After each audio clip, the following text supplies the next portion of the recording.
जहाँ एक और तेजी से बढ़ता शहरीकरण प्रकृति को निगल रहा है, वहीं मध्य प्रदेश के बुरहानपुर से बच्चों की एक छोटी सी लेकिन असरदार पहल ने सबका दिल जीत लिया है।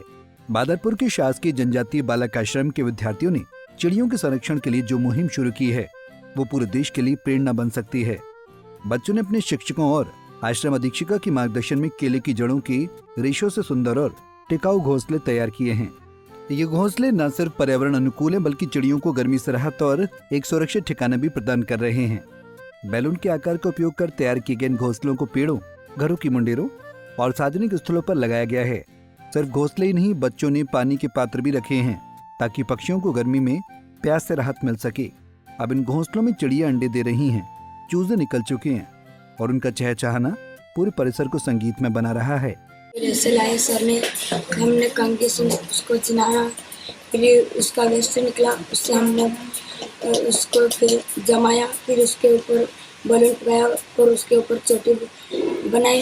ये करके बलून को तैयार किया और उसके ऊपर केले का रेशा चिपकाया और धागे से लपटा और फिर गम को बाल्टी में मिक्स किया और डुबाया और सूखने को ये डाल दिया। एक घोंसला बनाने में कितना समय लगता है आपको? 15-20 मिनट लग जाते। अब तक कितने घोंसले बनाए आपने? 20 बना दिए हैं। ये बना के कहाँ लगाया आपने? पेड़ों पर टांग देते हैं। क्या फायदा है इससे? इससे चिड़ियों को गर्मी में तकलीफ ना है, बनाने में तकलीफ ना है। किससे प्रेरणा मिली थी आपको? सर ने बताया था। क्या हुआ था, मेरे यहाँ पंखे के ऊपर चिड़िया ने अंडे दे दिए थे और घोंसला बना दिया था। मुझे नहीं पता था कि वहाँ पर उसके अंडे हैं या उसका घोंसला है। मैंने जैसे ही स्विच दबाया, चिड़िया नीचे गिर गई, उसके अंडे भी टूट गए। वो देख के मुझे बहुत दुख हुआ। फिर उस दिन से मैंने ठान लिया था कि इन चिड़ियों के लिए मैं कोई अच्छी जगह सेफ, जहाँ पे वो अपना घर खुद स्वयं का, केवल वो उन्हीं का घर है, उनको कोई डिस्टर्ब नहीं करे, ऐसा काम करूँगी।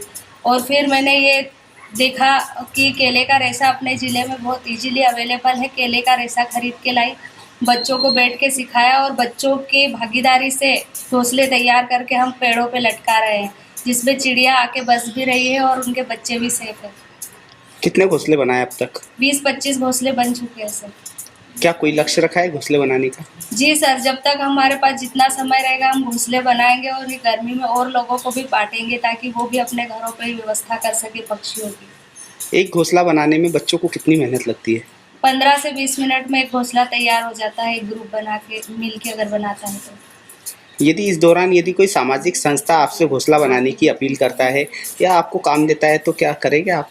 जी ज़रूर करेंगे। ये एक बहुत अच्छा काम है। अगर वो हमको रॉ मटेरियल जो मिलता है अवेलेबल करवा दे तो हम अपने श्रमदान से उनको बना के दे सकते हैं। जैसे देखा जाता है कि कई बार लोग जो है बेजुबान जानवरों के लिए वो व्यवस्था नहीं करते, उन लोगों के लिए क्या संदेश है आपका? सर, ये प्रकृति सभी के लिए है।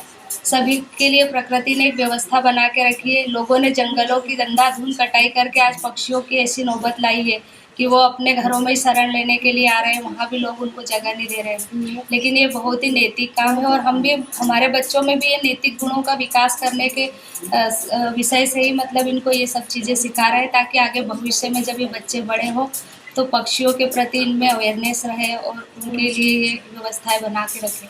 ये दृश्य सिर्फ एक संरक्षण कार्य नहीं, बल्कि प्रकृति से प्रेम और जिम्मेदारी का जीवंत प्रमाण है।